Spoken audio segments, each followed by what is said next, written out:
il y avait une idée du féminisme qui était acquise, mais en même temps dans les comportements, mais tellement pas du tout.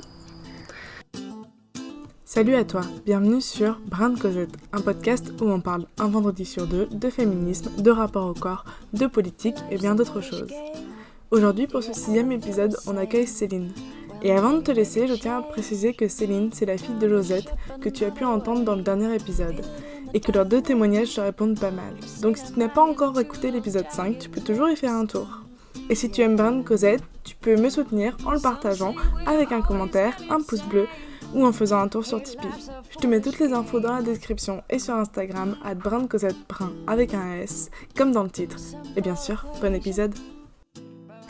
Alors, je suis Céline, 47 ans, 3 garçons.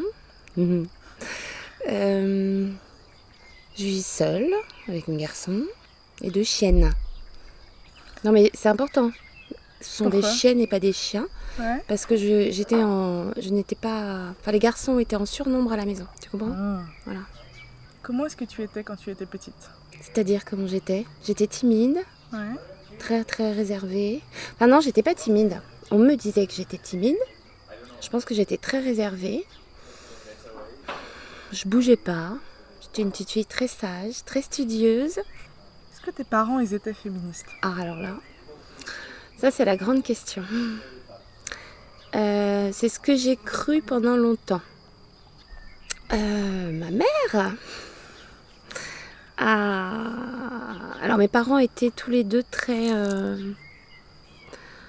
j'ai pas trouvé mes mots, ça va être pénible. C'est pas grave. Très militants. Et la question du féminisme était importante pour eux, c'est sûr. Ma mère a participé à certains mouvements. Je dirais au début des années 70. Dans le discours, ils étaient féministes. Mais dans les faits, non. Pas du tout. Mais pas du tout. C'est-à-dire ? Alors, mon père pouvait dire qu'il était féministe, mais il faisait rien à la maison. C'est ma mère qui faisait absolument tout. Donc, pour moi, c'est pas tellement féministe. C'est dur. Dans le discours, oui.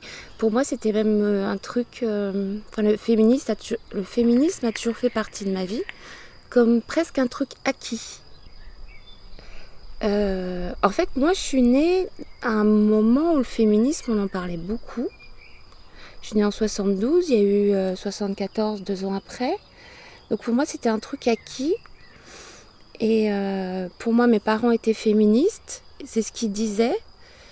Et c'était une normalité. L'égalité homme-femme, pour moi, c'était une normalité.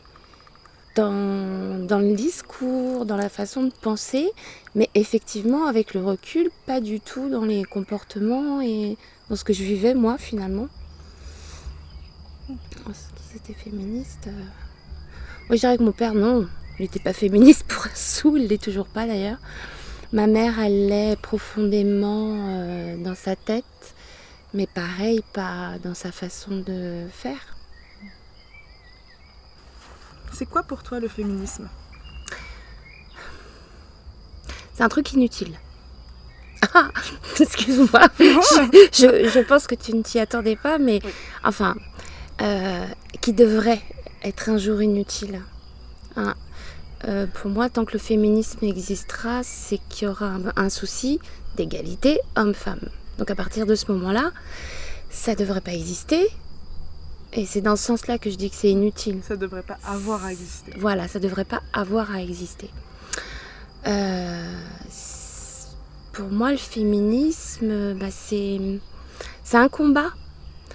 J'allais dire malheureusement. C'est un combat qu'on doit mener pour vraiment que les femmes arrivent à être les vraies égales des hommes. Ce qui n'est pas le cas. Nulle part, à mon avis.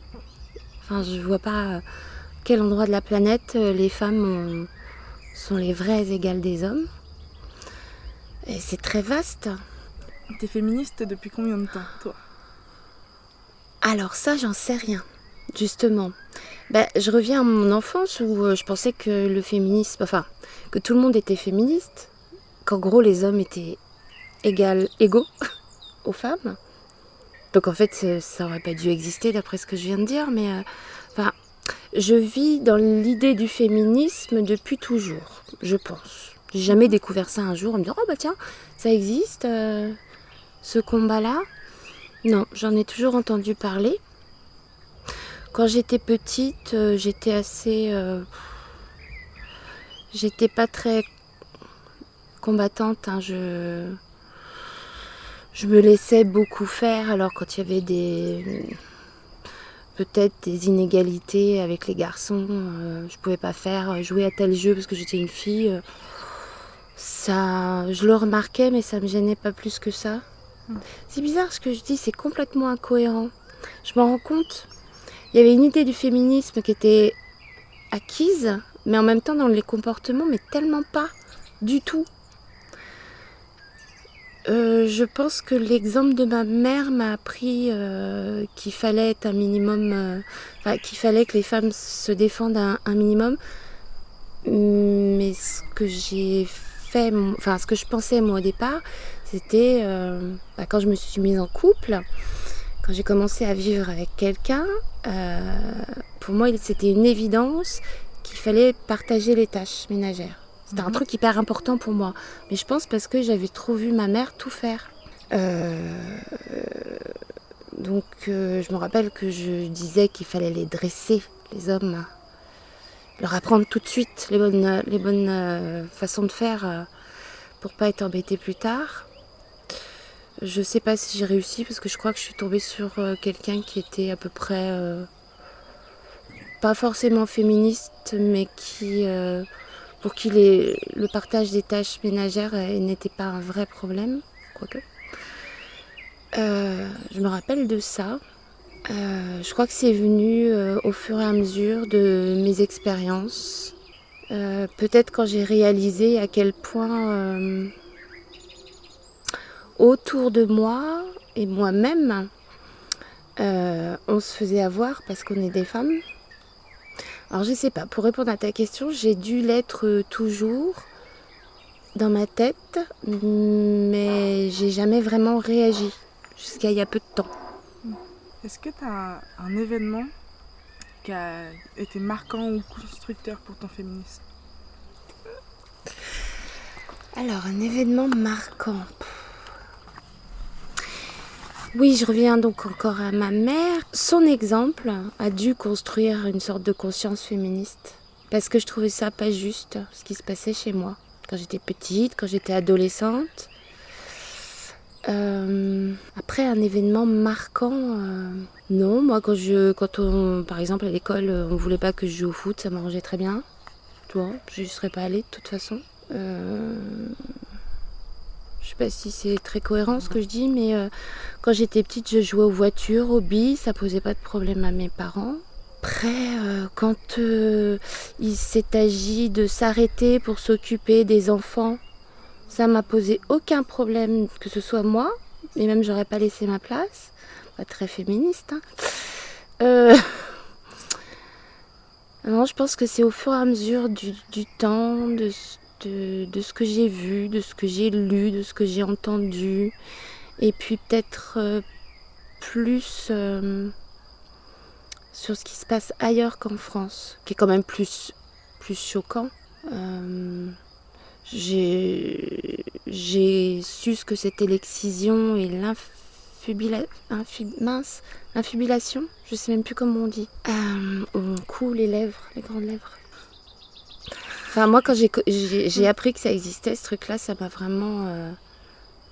là, je me suis rendu compte qu'on était, on était de la viande, quand même. Les femmes peuvent être considérées comme de la viande. C'est assez terrible. Au service de l'homme. Et puis, voilà, ça m'a choquée. C'est parce que c'est quand même choquant. Et puis, peut-être à force de réfléchir, je me suis rendu compte que... même tout proche de moi, il y avait des choses qui fonctionnaient pas, qui n'allaient pas. Plein. Je crois pas qu'il y ait eu d'événements marquants en fait. Hein.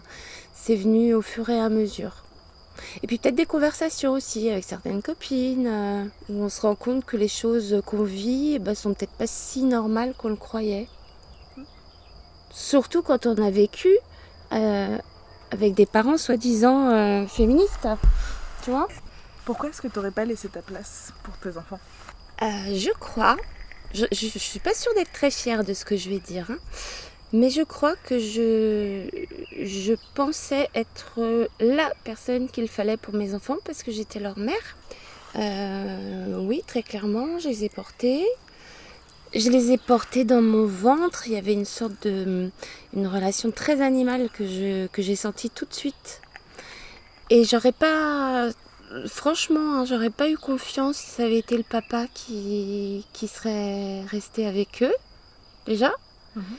Et de toute façon, même sans parler de confiance, je n'en aurais pas été capable de laisser mes enfants tout bébés à quelqu'un d'autre. Alors, est-ce que ça fait partie d'un antiféminisme ou juste d'un amour maternel? J'en sais rien. D'un égoïsme. Oui, peut-être, tout à fait. Mais en fait, il n'y a pas eu de discussion là-dessus, c'était une évidence. Il n'y a pas eu de discussion là-dessus. C'était quand on a eu notre premier enfant, le congé de paternité n'existait pas.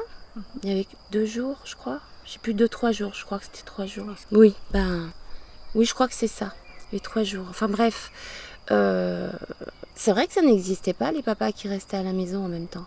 Donc on n'en parlait pas, ça s'est fait très naturellement comme ça. Moi je suis restée à la maison, papa est allé travailler.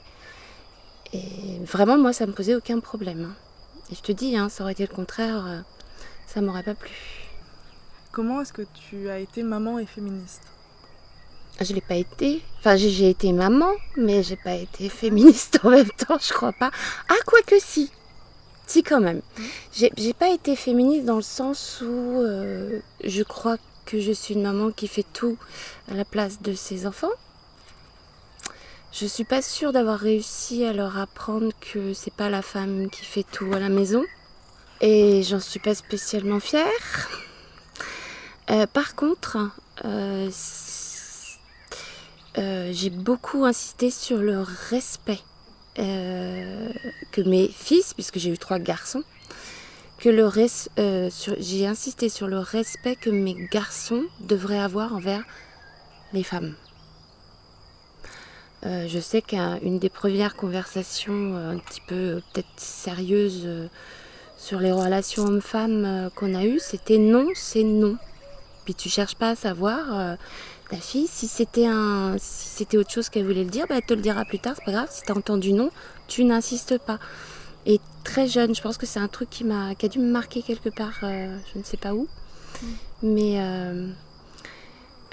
oui, j'ai été une maman féministe là-dessus, sur le respect que mes garçons devront ou doivent avoir avec les éventuelles jeunes filles qu'ils auront à rencontrer. Ou même garçons. Mais bon, j'ai plus parlé des filles, j'avoue. En quoi j'ai pu être une maman féministe ? Si, comme ma mère dans le discours. Mais pas dans les faits. J'ai reproduit, je pense, un discours où c'est pas aux femmes de tout faire, c'est pas aux femmes de tout gérer, c'est pas aux femmes de... mais en fait, comme c'est moi qui fais tout... Mais tu es aussi maman célibataire. Tu n'as personne pour faire avec toi. Oui, mais justement, mes enfants étant quand même un petit peu grands, j'aurais pu leur imposer de m'aider. D'autant que ce sont des garçons. Mais tu leur prouves aussi un truc, c'est qu'une femme c'est indépendant et que ça n'a pas forcément besoin d'eux. Ça c'est vrai. C'est aussi une leçon que tu peux leur dire. Oui. Ah oui, bon alors ouais. Oui, t'as raison, alors je suis une mère hyper féministe en fait.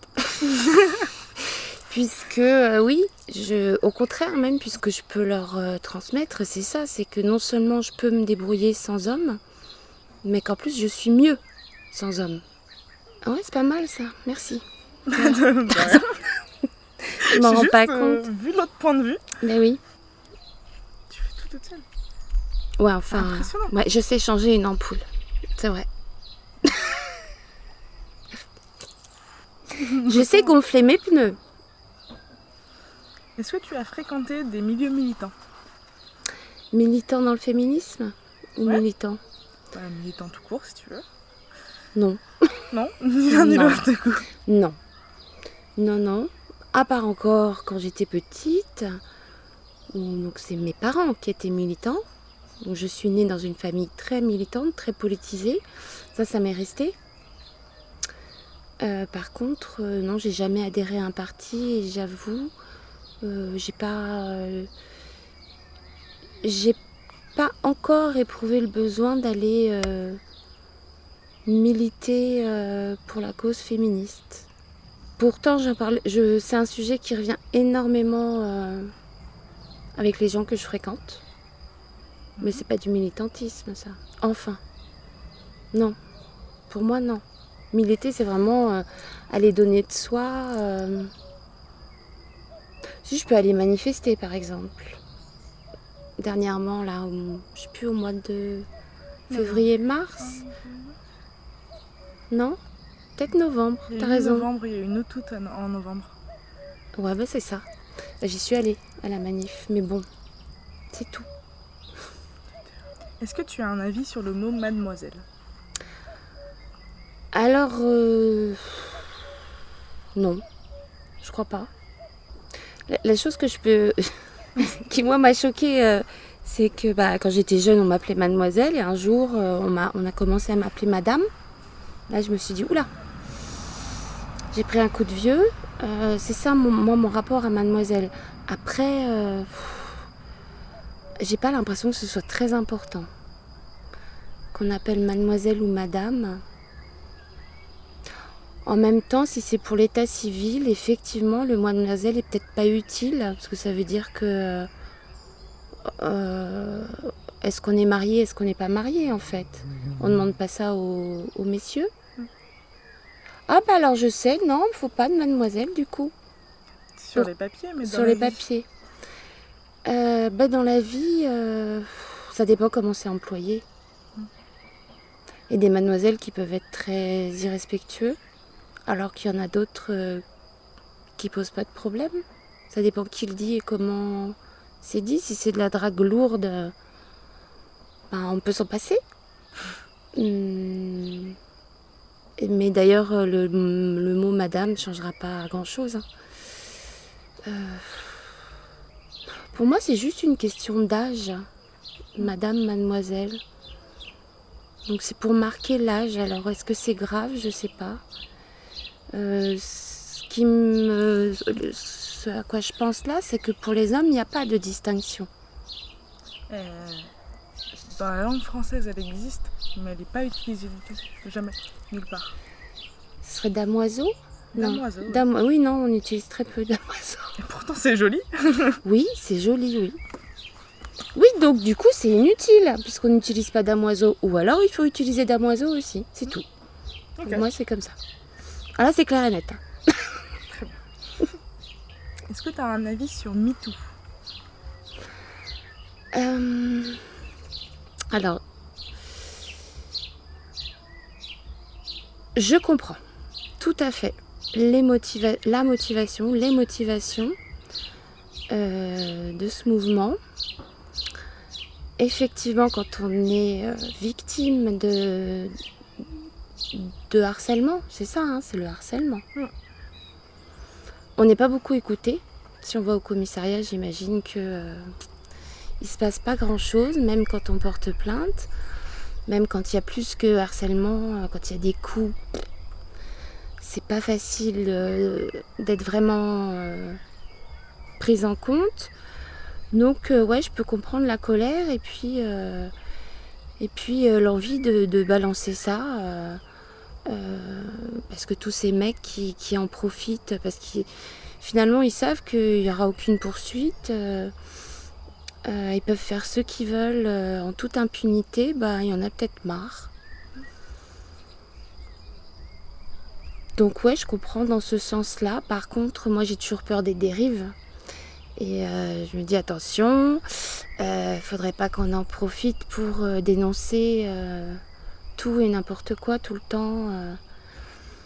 Et puis il faut pas non plus qu'on en arrive à ce que les damoiseaux n'osent pas aborder une demoiselle dans la rue ou même pour lui demander l'heure. Enfin, qui est vraiment que tout le monde reste coincé, chacun de son côté. Voilà, juste je comprends tout à fait. Après, à partir du moment où ça dénonce des mecs qui ont fait des trucs pas bien, ok, très bien, après tout, c'est bien fait pour eux. Mais par contre, attention aux dérives. Est-ce que tu as un avis sur les fémènes? Alors, je suis très ouverte à tout. Je sais qu'il y en a qui n'apprécient pas qu'elles montrent une certaine partie de leur anatomie. Moi, ça ne me dérange pas. Je comprends qu'on est un peu comme quand on va dénoncer quelqu'un sur Internet. Ça fait parler. Et au moins, peut-être, on peut être entendu. Quand on montre ses seins, je suis sûre qu'on est plus entendu que quand on les montre pas. Je vais dire malheureusement, ça devrait pas être le cas, mais il n'empêche que, voilà, au moins quand elles font quelque chose, on en parle. Ça choque, ça peut déplaire, mais au moins on en parle. Est-ce qu'un homme, pour toi, ça peut être féministe? Ah! Alors, je pensais que oui. Jusqu'à ce que j'ai une conversation avec une, alors entre guillemets, vraie féministe. Enfin, peut-être la femme la plus féministe que j'ai rencontrée de ma vie. Avec qui j'ai travaillé un petit peu. Alors, c'est une actrice, autrice, metteuse en scène, qui, elle, milite vraiment pour le féminisme. Et qui un jour me racontait la conversation qu'elle avait eue avec des hommes qui se disaient féministes. Et elle me disait, je leur ai expliqué que un homme ne peut pas être féministe puisqu'il n'est pas une femme. Il ne peut pas savoir, il ne peut pas vivre dans son corps ce qu'une femme peut vivre. Donc pour elle, c'était pas possible. Alors, sur le coup, j'ai trouvé ça un peu extrémiste, mais je me demande si elle n'a pas raison. Est-ce qu'un homme peut être vraiment féministe s'il ne peut pas vivre à l'intérieur les souffrances ou les problèmes que peuvent rencontrer les femmes? Je sais pas. Peut-être que les hommes peuvent être comment on dit? Alliés. Ouais, donc oui, finalement, moi je trouve que c'est plutôt juste. Un homme ne peut pas être un vrai féministe puisqu'il n'est pas une femme, mais par contre, il peut être un allié. D'accord. Est-ce que pour toi, féminisme et combat LGBTQ+, c'est le même combat? Ça y ressemble beaucoup. C'est un combat contre les discriminations, contre les inégalités.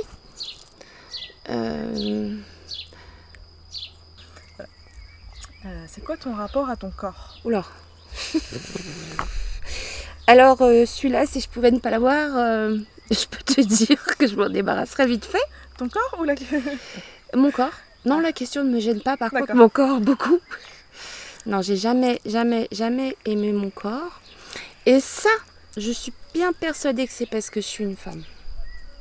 Je suis persuadée que si j'avais été un homme, j'aurais pas du tout le même rapport à mon corps. Pourquoi?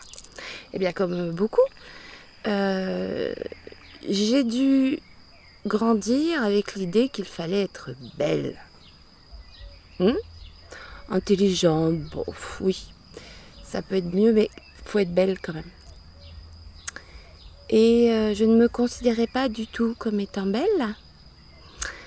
Et donc, c'était au point que je me demandais si j'avais le droit d'exister parce que je n'étais pas belle. Donc, mon rapport au corps s'arrange en vieillissant un petit peu. Sauf que mon corps ne s'arrangeant pas, lui, c'est pas facile. Tu comprends ce que je veux dire? Donc je m'accepte mieux telle que je suis, mais j'ai tout à fait conscience que mon rapport au corps, il est tel qu'il est parce que j'aurais dû, d'après moi, hein, répondre à ces diktats de beauté. Qu'une femme qui n'est pas belle, elle a moins de chances d'y arriver, elle intéresse moins les gens, elle est moins écoutée, je sais pas. Je sais en moi-même que... Enfin, quand je raisonne, quand j'y réfléchis, je sais que c'est idiot, mais il y a un truc qui est plus fort que moi et qui est toujours là et qui me concerne moi. Hein. Mais voilà, c'est... Oui. C'est quoi ton rapport au sexe? C'est pareil, c'est très, très vaste. C'est intime mais très vaste quand même. Alors je vais dire un truc sans honte ni rien. Moi pendant longtemps j'ai cru que j'étais... Non, il n'y a pas un plus joli mot pour dire ça, frigide, parce que c'est d'une laideur. Oui, comme tous les mots qui décrivent la sexualité féminine. Bon, donc on va l'employer. Donc pendant longtemps, j'ai cru donc ne ressentir aucun désir et aucun plaisir. Donc j'ai cru être frigide. Je répète, très, très laid ce mot. Et donc être anormal. Je me souviens de conversations quand j'étais encore en couple avec le père de mes enfants. Il n'écoutera pas. Où mes copines parlaient de sexe très, très librement, comme si c'était un truc super cool. Et ça me renvoyait à ce que je croyais être mon anormalité. Donc moi, évidemment, je ne disais rien parce que j'avais rien à dire en fait. Elles avaient l'air de s'éclater avec leur conjoint. Moi, non, pas du tout. J'étais même dans la grosse culpabilité parce que je disais souvent non parce que j'avais pas envie et que c'était vraiment quelque chose de pénible. Donc j'ai vécu ça. À aucun moment, je me suis dit que ça pouvait être de la faute de l'autre. Jamais. C'était de ma faute à moi. Heureusement,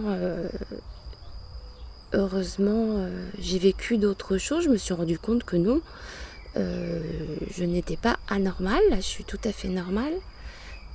Il y a même quelqu'un de très bien qui un jour m'a dit que peut-être que si j'avais jamais réussi à avoir du plaisir avec cet homme-là, c'était peut-être lui qui savait pas s'y prendre. Et là, j'en suis pas revenue. J'avais jamais pensé à ça. Oui, donc j'ai compris que j'étais normale. Mais ça m'a pris un temps fou. Et quand je vois les jeunes femmes aujourd'hui qui ont l'air d'être épanouies sexuellement, ça me fait tellement plaisir. Pour elles, évidemment. Parce que pour moi, pendant des dizaines d'années, hein, jusqu'à une quarantaine d'années hein, quand même, je me suis crue anormale. Donc aujourd'hui, j'ai un rapport beaucoup plus serein avec le sexe, mais c'est pas encore ça, je pense. Je suis encore un petit peu coincée. Mais tellement moins qu'avant que bon, c'est pas grave. Ça te va ? Ça me va. Est-ce que du coup, t'en parles avec tes enfants du fait qu'il faut faire attention je pense que si ton conjoint avait fait attention, peut-être qu'il se serait rendu compte. Ou peut-être si tu en avais parlé avec. Oui. Peut-être si lui avait pris la décision d'en parler aussi. Oui, j'en parle, oui. Tu leur dis ? Oui. Alors, je parle du plaisir féminin à mes enfants, oui. Je parle du fait qu'une femme n'a pas forcément d'orgasme à chaque fois et qu'il ne faut pas s'affoler pour autant. Mais ça, je l'ai appris super tard. Et c'est une nana plus jeune que moi, à qui j'ai dit, mais t'as un orgasme à chaque fois? Oh non? Ah bon? Non mais enfin bref, donc pour moi c'était des révélations tellement importantes que je voulais faire passer à mes garçons l'idée que une femme qui n'a pas un orgasme à chaque fois, c'est ni de la faute de la femme, ni de la faute de l'homme. Ça peut être normal.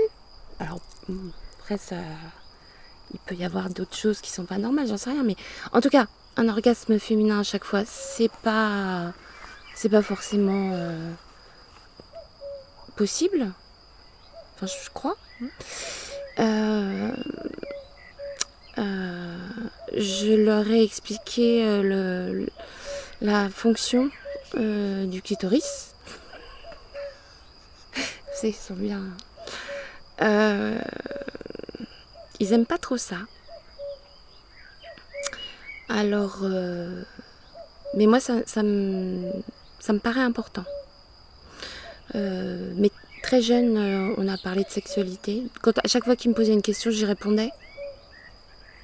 Ça m'a jamais gênée de répondre à ces questions-là.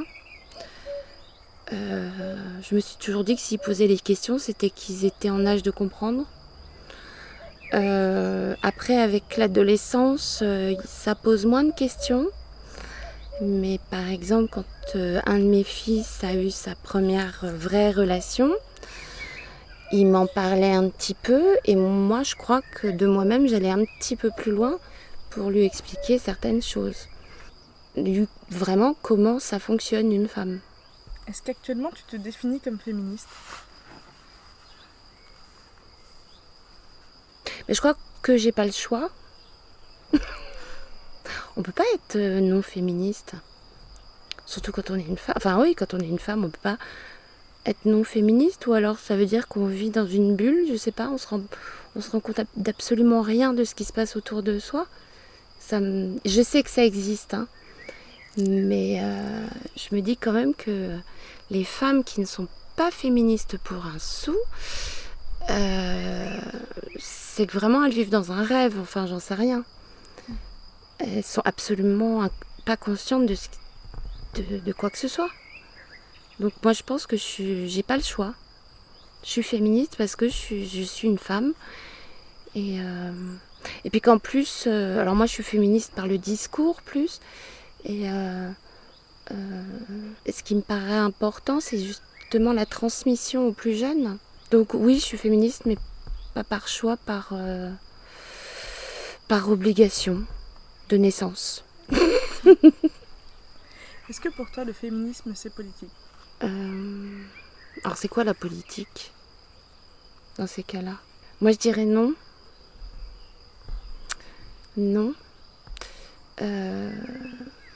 Non, parce qu'on parle d'êtres humains, de droits des êtres humains.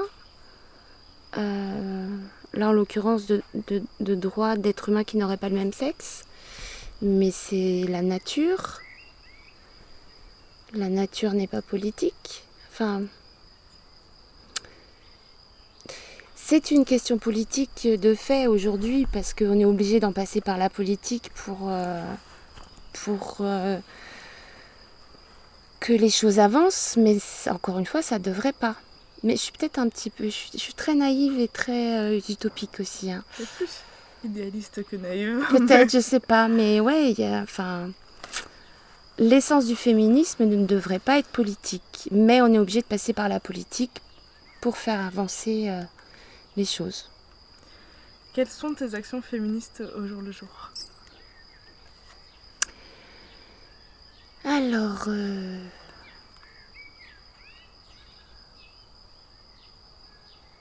je crois que aujourd'hui on va parler. Hein.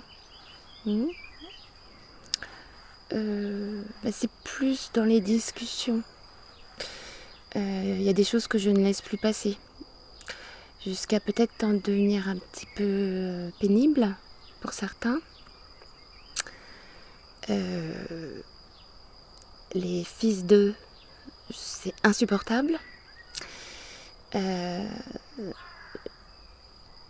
Mes actions féministes au jour le jour. Tu veux que je t'en donne une que Oui. tu fais? Oui. parler de sexualité à tes enfants? Oui, voilà. Oui, c'est vrai. Mhm. Et puis, oui, en fait, j'ai l'impression que mes actions, entre guillemets, féministes, ont un rapport avec ce que moi-même j'ai vécu.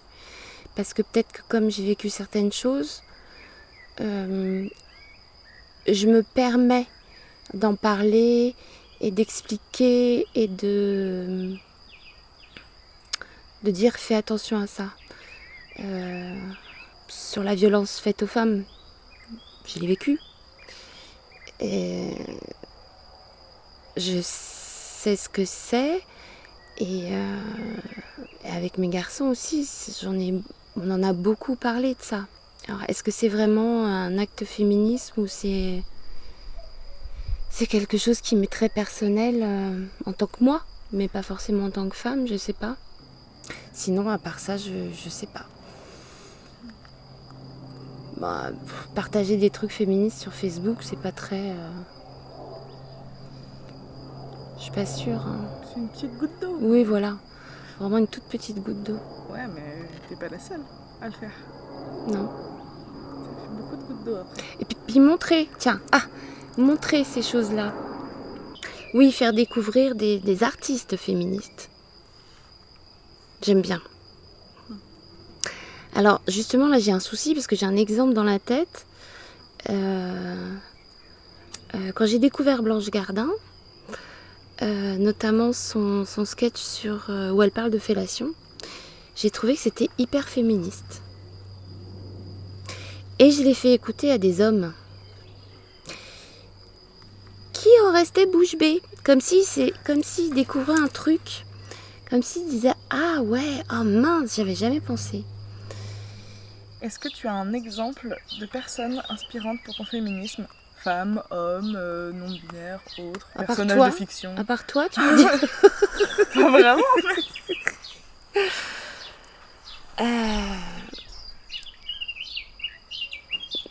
Quand tu me poses la question, je pense à... Alors tout de suite, je pense à Alien, le personnage de Ripley,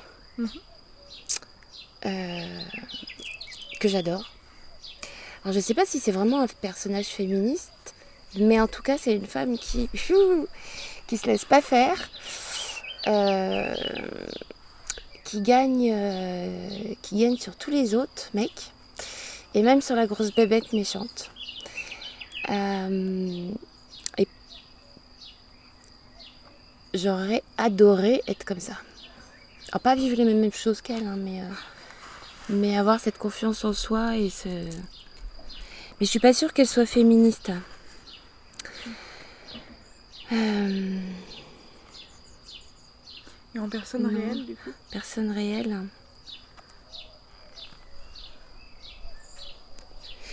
Mais la fille dont je parlais tout à l'heure... Alors il y a Noémie Delattre, oui, mais c'est pas... Non. J'aime beaucoup ce qu'elle dit. Je suis souvent d'accord avec ce qu'elle dit. Et d'accord surtout avec la façon dont elle le dit, que je trouve assez percutante et intéressante. Mais non, je pense quelqu'un qui n'est pas connu, donc c'est la personne à laquelle je pensais tout à l'heure quand tu m'as posé la question, est-ce que les hommes peuvent être féministes? Cette fille-là, elle est, pour moi, c'est une vraie féministe. Elle est libre, dans tous les sens du terme. Elle est libre avec son corps, elle est libre avec ce qu'elle dit ce qu'elle veut quand elle veut.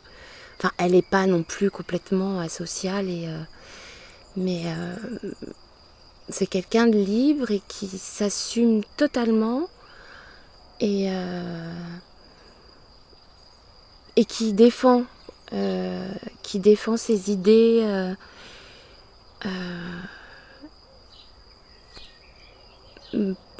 Jusqu'à présent, j'ai jamais rien connu de plus féministe que cette personne-là. Mais bon, alors elle s'appelle... C'est malin. Gaëlle. Elle s'appelle Gaëlle. Ça, tu pourras lui partager. Attends, elle a le nom d'une actrice. Le nom de famille d'une actrice. Barrault. Gaël Barrault. Ouais. Sinon, évidemment, Simone de Beauvoir. Et du coup, pourquoi pas Noémie Delattre? Je sais pas. Ok, t'as le droit de pas savoir. Peut-être parce que peut-être parce qu'elle fait des sous avec ça. C'est mal? Non, je dis pas que c'est mal. Mais je sais pas pourquoi. Pour moi, c'est moins noble. C'est peut-être idiot, hein. Non, c'est juste... En même temps, le patriarcat fait des sous avec ce qu'il est. C'est un peu une façon de se venger aussi, Ouais, je pense. ouais. Merci beaucoup, Céline. Pas de rien, je t'en prie.